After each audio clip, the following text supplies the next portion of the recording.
Today is finally the day. We're deciding once and for all which overpowered character is the most overpowered in NetherRealm history. On this channel, I've made multiple videos discussing these characters, but I've never actually ranked them against each other. I've just described why they're all overpowered, which is why now it feels so fitting to finally have them go against each other head to head and find out which one is the most overpowered in Mortal Kombat history. Comment below which character you think is the most overpowered, and without any further ado, let's begin. And today I want to do things a little bit different. I'm not going to do an entire row and then go down one row. No. Instead, I'm going to put a character here, then a character here, and then here, and then here, and then rinse and repeat and keep recycling that format. I think that'll keep things more exciting because otherwise I just give away the best characters right away and the rest of the video is going to feel lackluster by comparison. Alright, so for the first character we have to start strong, Kabal. Kabal is one of the few characters in NetherRealm history that had only winning matchups. There was not a single bad matchup unless he fought himself, and even then it was equal. And there's so many reasons why. This guy could run away all day and build meter the entire time. His hurt box was really good. He was always plus on block. His combo damage was good. His pressure was amazing. Yada yada yada, you get the idea. The guy had no bad matchups. And then right below him we have Cyrax. Now a lot of people think that Cyrax is the best character just because he did so much damage, but trust me, at the competitive level, pretty much every pro will tell you that Kabal was the best character and Cyrax was just really, really good. Because unlike Kabal, Cyrax at least had to get in, which meant against heavy keep away characters, he had to slowly just walk them down to the corner and then hopefully get a hit and land a full combo, but otherwise he was just chasing you the entire match. And then right below him at really strong, we have Sonya Blade. This character was plus on block pretty much all the time. Her wake up was free,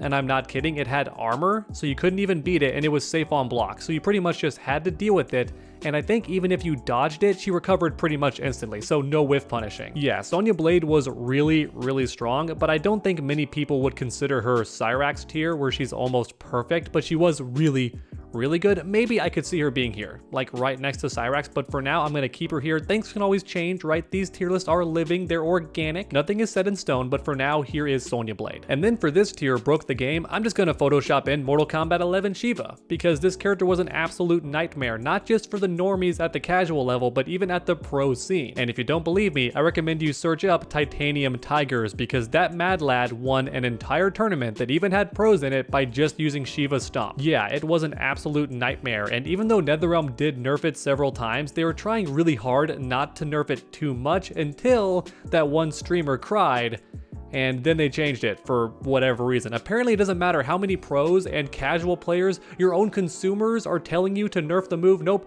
they don't matter, but that one streamer, when she cried, boy, her voice was heard and they nerfed the move. Yeah, I'm still kind of salty about that. I'm glad the move got nerfed because it deserved it, but why was it her voice that mattered the most out of everybody's, for Pete's sake? Alright, but now we're back at the top, literally the best character. Let's put Injustice Superman. Where is he? There he is. Keep in mind it's Injustice 1 Superman, that's very important because they nerfed him quite a lot in the sequel, and with good reason. This character was so good that you would actually get booed if you picked him.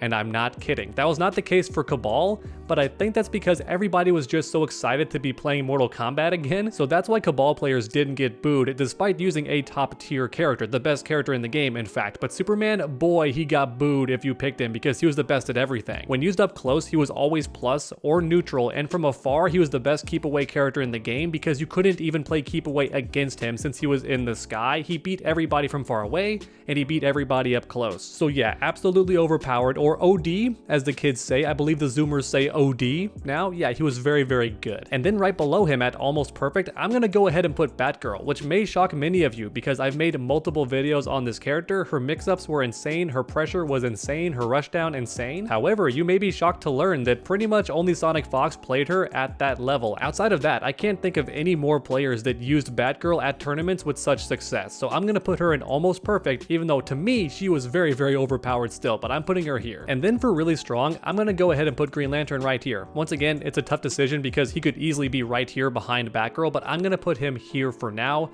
Green Lantern was very strong. Guy had pretty much no weaknesses. Much like Superman, he was great from far away, he was decent up close, but his damage was nowhere near the level of Superman's, which meant even if you did land one of his really unfair mix-ups, he had to do it like 2, 3, 4 times before you were actually dead, unlike Superman who would touch you twice and you'd be dead. Alright, but next up let's talk about Mortal Kombat X, Acidic Alien. You cannot mention a broken character without mentioning Acidic Alien. This character's damage over time was insane. You could lose the round in less than 10 seconds. And I'm not even exaggerating. That's how fast this character went to work on you. Once again, the damage over time was insane because the acid would just melt your health bar away, and then on top of that, the combo damage was also really high. There's actually a tournament moment that always stuck with me where Sonic Fox was playing Tekken Master, and Sonic Fox was not using Alien. Instead, they were playing, I can't even remember, honestly. All I know is Sonic Fox was actually losing, which was a rare sight at the time, so then Sonic Fox switched to Alien and won instantly.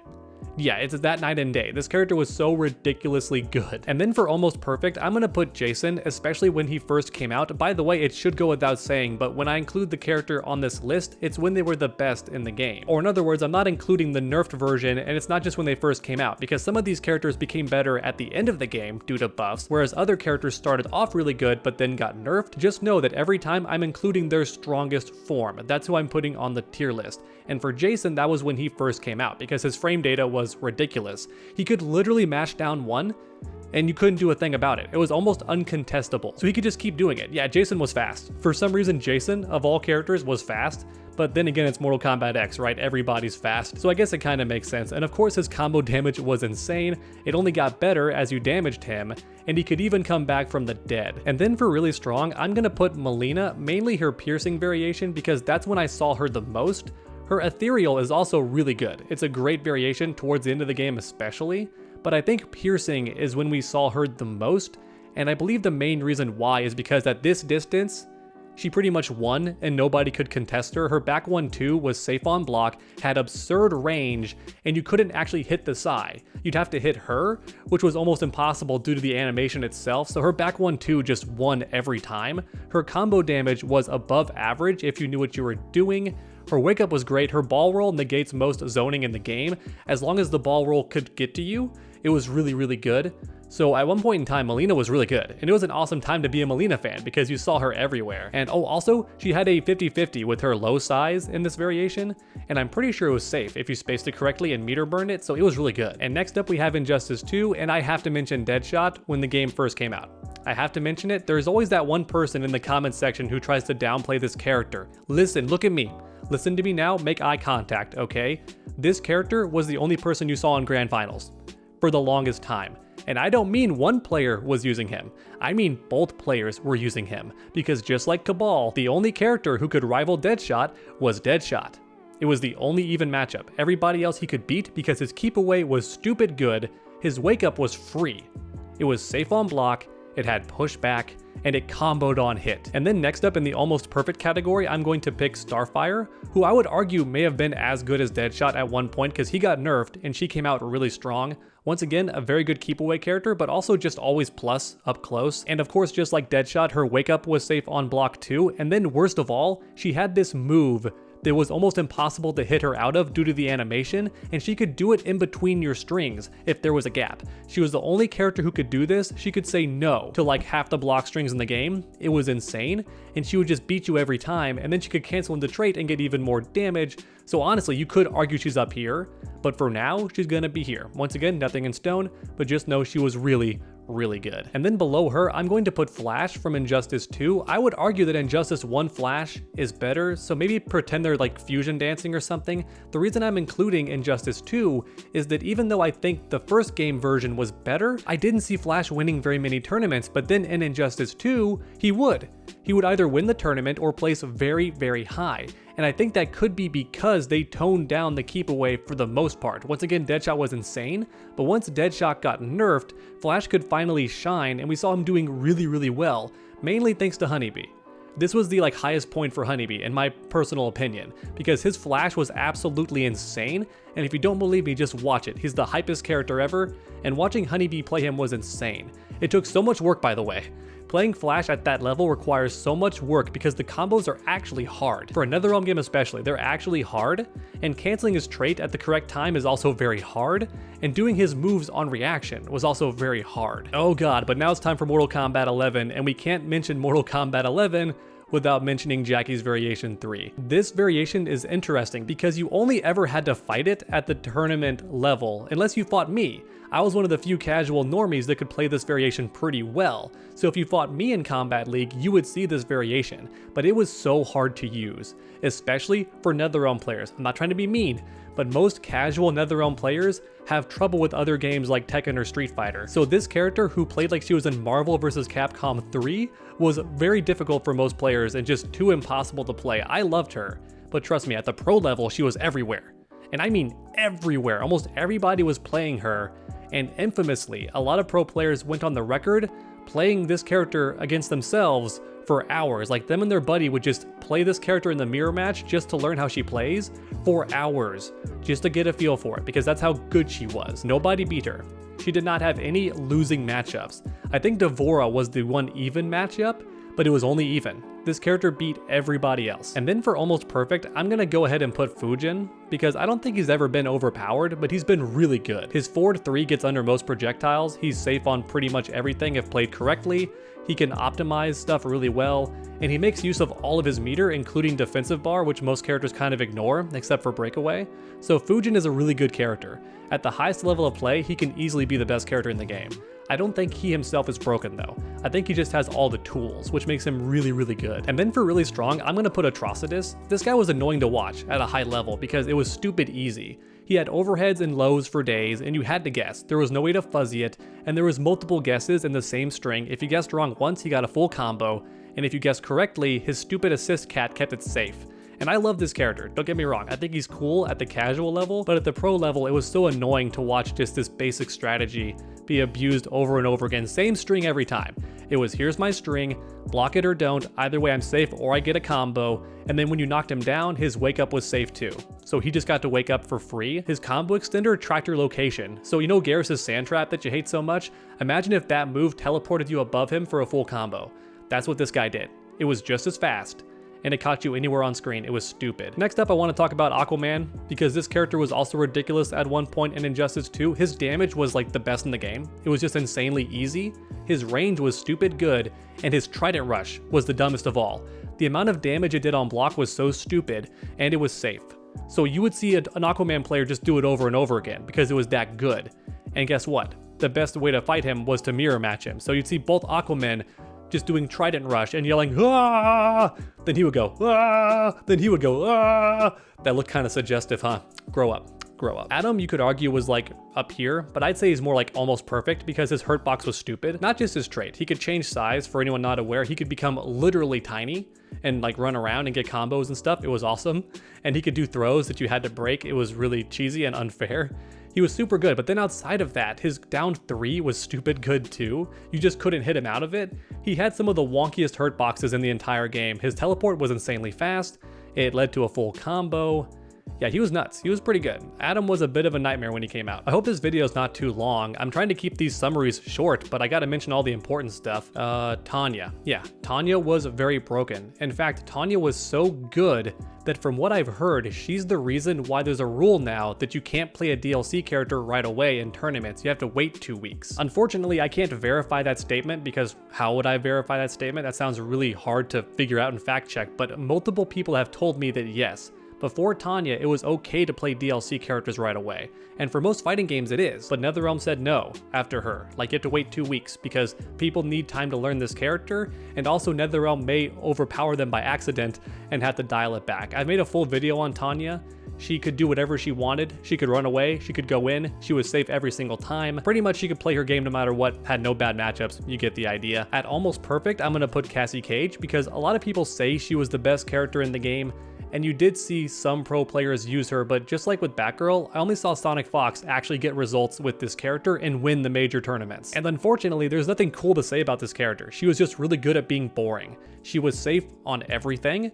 She had grounded combo damage, so it was guaranteed. She had moves that punished you for blocking a bit too late. She had good counter hit crushing blows. She was very boring, but she was safe and got damage, and that's why she was good. Oh, and also her projectile beat your projectile because she ducked down when she shot her gun. And believe it or not, I don't think we have anybody else in the really strong tier. I guess Shinnok could go there. Shinnok was really good when the game first came out because he could make himself safe on everything. He won pretty much every projectile trade. He could whiff punish anything, and every combo he did ended with a restand. And that projectile was just nuts, man. For anyone who can't recall, he did what Shang Tsung did in MK9, but it didn't cost a bar. He did 3 projectiles by default, and then if any of them hit you, you would just amplify and he would detonate it and get a full combo every time. It didn't matter where he hit you, it would bring you right to him. It was really, really good. Yeah, it's stupid. And on block it was safe and it knocked you back. Oh god, and next up I want to talk about Johnny Cage. This is variation 3 specifically. This might be the most boring best character in the game that ever existed.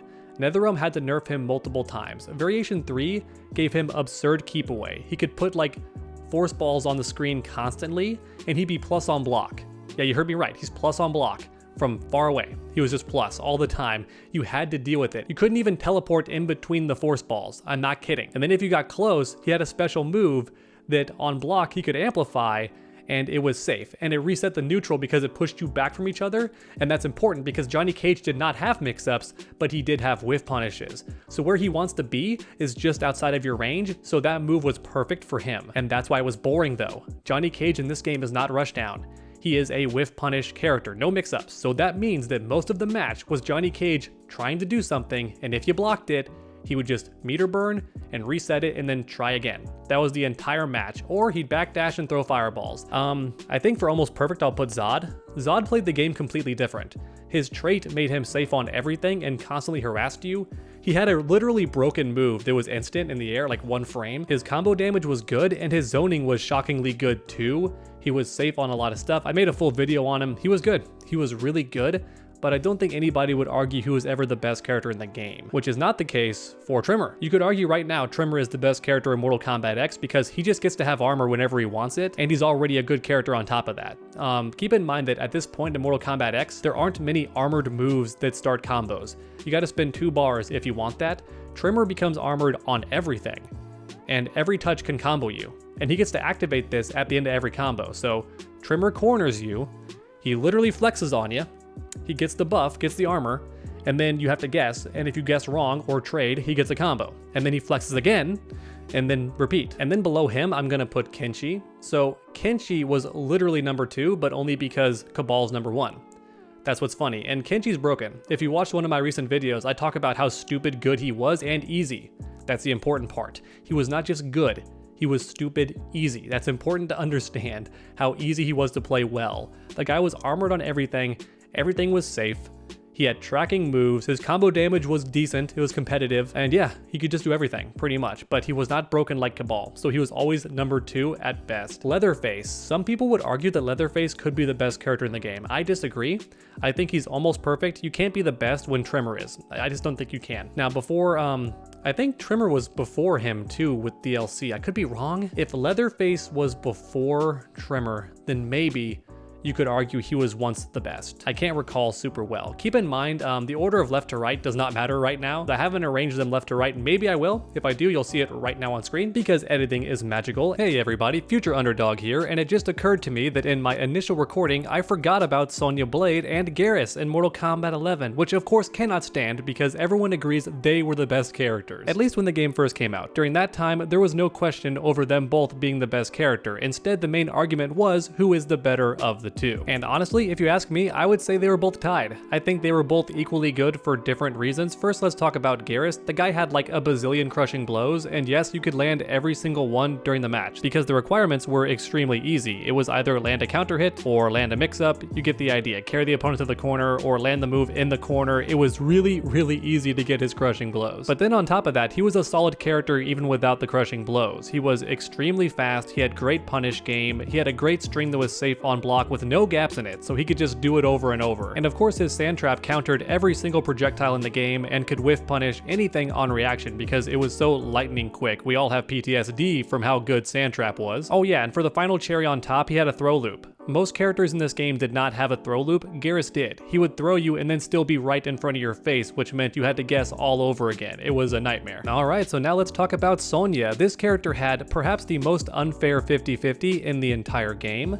The overhead did more damage, but the low was safe on block because she could cancel it into her projectile, and then cancel the projectile into either more pressure and more mix-ups, or go for a throw, or just let the projectile go, because get this, if the second hit lands by itself, she gets a crushing blow. Or in other words, you have to block. The game is conditioning you to block Sonya, which means she just gets more guaranteed pressure. And keep in mind, her combo damage was insane, perhaps the best in the game at the time, and her anti-air was also extremely good. It gave her a crushing blow, and that crushing blow led to a full combo, which again, she's all about damage. This character had ridiculous damage. Garrus did too, but it was explosive damage. In other words, it was fast and easy damage and pretty high, but not crazy high. Sonya Blade had longer combos, and also I have to mention that she had other 50-50s outside of the combo 50-50s. She had a low that led to a crushing blow too, just for blocking incorrectly. So yeah, this character was nuts. She had crushing blows for days just like Garrus, but her overall damage was higher, and her ability to apply pressure was better. The difference was she did not counter keep away and could not whiff punish quite as well. She was still pretty good at it, but not nearly as good, and Garrus had the best mid in the entire game. For anyone not aware, mids are how you win Mortal Kombat 11, and Garrus had the best one. It was safe on block, easy to hit confirm, had really good range, and no gaps in it, no flawless block gaps. That's a very big deal, and Sonya Blade did not have that. Her best mid was actually not that good for combos or whiff punishing. She had one, but it was not that good. Garrus had the best mid. So yeah, in their prime, both characters were really good. I would say they're right around here, tied with each other. Unfortunately, the technology does not exist for a tier list to show when characters are tied. But just know they pretty much are tied. I'd put them right about here, because nobody would argue they were the best characters in the game at the time. And that's about it for my video, everyone. Thanks for watching, and I hope you enjoyed. Like I mentioned earlier, please comment your thoughts down below, and then while you're down there, leave a like if you enjoyed the video. It helps my channel out a ton. Then keep that combo going by subscribing and ringing that bell. That way you never miss a future video. Make sure to come back next time, and as always, stay underdogs.